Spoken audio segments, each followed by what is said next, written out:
दोस्तों, जब भी दुनिया की टॉप यूनिवर्सिटीज की बात होती है तो दिमाग में ऑक्सफोर्ड और कैम्ब्रिज के नाम आते हैं, लेकिन नालंदा विश्वविद्यालय उससे भी काफी पहले का है। नालंदा 3 शब्दों से मिलकर बना है, ना, आलम और दा।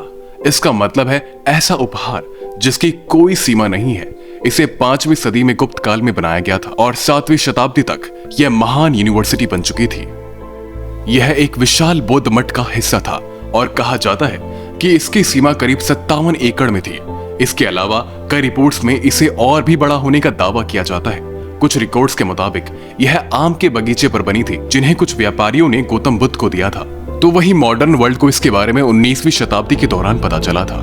कई सदी तक ये विश्वविद्यालय जमीन में दबा हुआ था। 1812 में बिहार में लोकल लोगों को बौद्धिक मूर्तियां मिली थी, जिसके बाद कई विदेशी इतिहासकारों ने इस पर अध्ययन किया। इसके बाद इसके बारे में पता चला। प्राचीन भारत का नालंदा विश्वविद्यालय एक प्रमुख और ऐतिहासिक शिक्षण केंद्र था। यह दुनिया का पहला आवासीय विश्वविद्यालय है जहां पर एक ही परिसर में शिक्षक और छात्र रहते थे। गुप्त सम्राट कुमार गुप्त प्रथम ने नालंदा विश्वविद्यालय की 450 ईस्वी में स्थापना की थी। हर्षवर्धन और पाल शासकों ने भी बाद में इसे संरक्षण दिया। इस विश्वविद्यालय की भव्यता का अंदाजा इसी से लगाया जा सकता है कि इसमें 300 कमरे, 7 बड़े कक्ष और अध्ययन के लिए 9 मंजिला एक विशाल पुस्तकालय था। पुस्तकालय में 90 लाख से ज्यादा किताबें थीं। दोस्तों, नालंदा विश्वविद्यालय में किसी समय 10,000 से ज्यादा छात्र पढ़ते थे। इन छात्रों को पढ़ाने के लिए 1500 से ज्यादा शिक्षक थे। छात्रों का चयन उनकी मेधा पर किया जाता था। सबसे खास बात यह है कि यहाँ पर शिक्षा, रहना और खाना सभी निःशुल्क था। इसमें भारत ही नहीं बल्कि कोरिया, जापान, चीन, Tibet, Indonesia, Iran, Greece, Mongolia जैसे देशों के भी छात्र पढ़ने के लिए आते थे। दुनिया में नालंदा विश्वविद्यालय को ज्ञान का भंडार कहा जाता रहा है। इस विश्वविद्यालय में धार्मिक ग्रंथ, literature, theology, logic, medicine, philosophy, astronomy जैसे कई विषयों की पढ़ाई होती थी। उस समय जिन विषयों की पढ़ाई यहाँ पर होती थी वो कहीं भी नहीं पढ़ाए जाते थे। 700 साल तक यह विश्वविद्यालय दुनिया के लिए ज्ञान का मार्ग था। विश्वविद्यालय में पढ़ने के लिए ज्यादातर एशियाई देशों, चीन, कोरिया और जापान से आने वाले बौद्ध भिक्षु होते थे। इतिहासकारों के मुताबिक 7वीं सदी में चीनी भिक्षु हेनसांग ने भी यहाँ से शिक्षा ग्रहण की थी। हेनसांग ने अपनी किताबों में नालंदा विश्वविद्यालय की भव्यता के बारे में लिखा है। बौद्ध के 2 सबसे अहम केंद्रों में से यह एक था। यह प्राचीन भारत के ज्ञान और बुद्धिमत्ता के प्रसार के योगदान को दर्शाता है। नालंदा विश्वविद्यालय में 1193 तक पढ़ाई होती थी, लेकिन तभी तुर्क आक्रमणकारी बख्तियार खिलजी ने इस पर हमला कर दिया। उसने पूरे विश्वविद्यालय को तबाह कर दिया। इतिहासकारों के मुताबिक खिलजी ने जिस समय विश्वविद्यालय पर हमला किया था उस समय इसकी 9 मंजिला लाइब्रेरी में करीब 90 लाख किताबें और पांडुलिपियां थीं। लाइब्रेरी में आग लगने के बाद यह 3 महीने तक जलती रही। कुछ इतिहासकार बताते हैं कि खिलजी और उसके सैनिकों को लगता था कि इसकी शिक्षाएं इस्लाम के लिए चुनौती हैं। हालांकि कुछ स्कॉलर इस मान्यताओं को खारिज करते हैं। यह भी कहा जाता है कि एक बार खिलजी बहुत अधिक बीमार था। उसका इलाज कई तरह से किया गया, जिसे लेकर कई तरह की कहानियां बताई जाती हैं। कहा जाता है खिलजी अपने इलाज से खुश नहीं था और गुस्से में उसने इसे जलवा दिया था। भारत के कॉलेज और विश्वविद्यालय आज भले ही विश्व के टॉप शैक्षणिक संस्थानों में शामिल ना हो, लेकिन एक समय ऐसा भी था जब यह देश विश्व में शिक्षा का प्रमुख केंद्र था।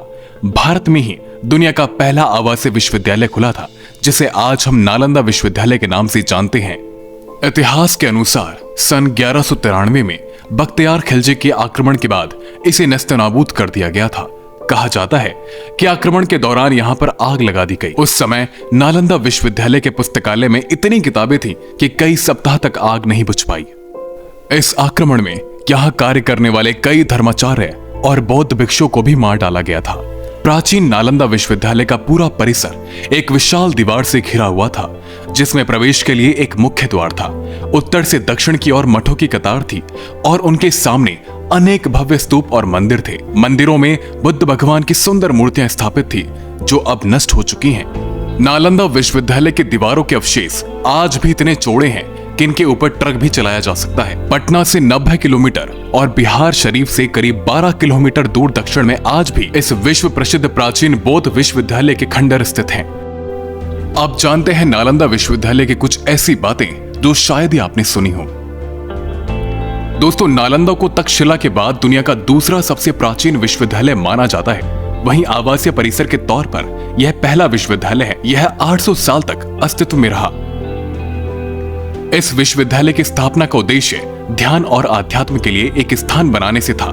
ऐसा भी कहा जाता है कि गौतम बुद्ध ने कई बार यहाँ की यात्रा की और यहाँ पर रुककर ध्यान लगाया। इतिहास के अनुसार नालंदा विश्वविद्यालय में एक धर्मगूंज नाम की एक लाइब्रेरी थी। इसका मतलब सत्य का पर्वत से था। लाइब्रेरी के 9 मंजिलों में 3 भाग थे, जिनके नाम रत्नरंजक, रत्नोदधि और रत्नसागर थे।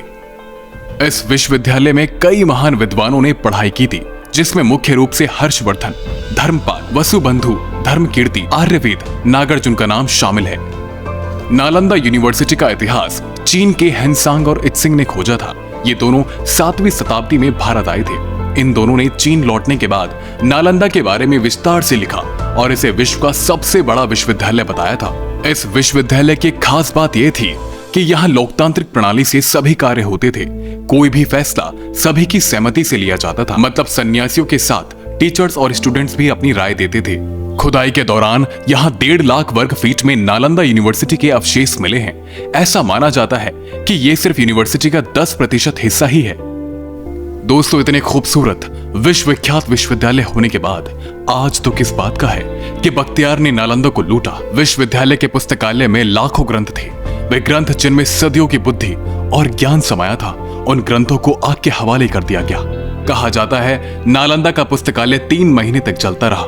कल्पना कीजिए, 3 महीने तक चलता हुआ ज्ञान। शब्द मौन हो गए, विद्या का तीर्थ अस्त हो गया और भारत की ज्ञान परंपरा को ऐसा घाव मिला जो सदियों तक रिश्ता रहा, लेकिन राख में चिंगारी बची रहती है। वर्ष 2010 में नालंदा को फिर से जीवित करने की कोशिश की गई। नया नालंदा विश्वविद्यालय आज फिर से ज्ञान की मशाल चलाने की दिशा में एक प्रयास है। दोस्तों, नालंदा केवल अतीत नहीं है, वह एक चेतावनी है कि अगर हम अपने ज्ञान और विरासत की रक्षा नहीं करेंगे तो वह फिर से राख हो सकती है। लेकिन वह एक प्रेरणा भी है कि ज्ञान को कोई आग पूरी तरह नहीं जला सकती, वह हमेशा किसी न किसी चिंगारी में जीवित रहता है। दोस्तों, हम उम्मीद करते हैं कि आपको आज के इस वीडियो से बहुत कुछ जानने और सीखने को मिला होगा। और अगर आप चाहते हैं कि हम इसी तरह से आपकी नॉलेज में वैल्यू ऐड करते रहें तो प्लीज हमें सपोर्ट करने के लिए चैनल को लाइक, शेयर एंड सब्सक्राइब करना ना भूलें।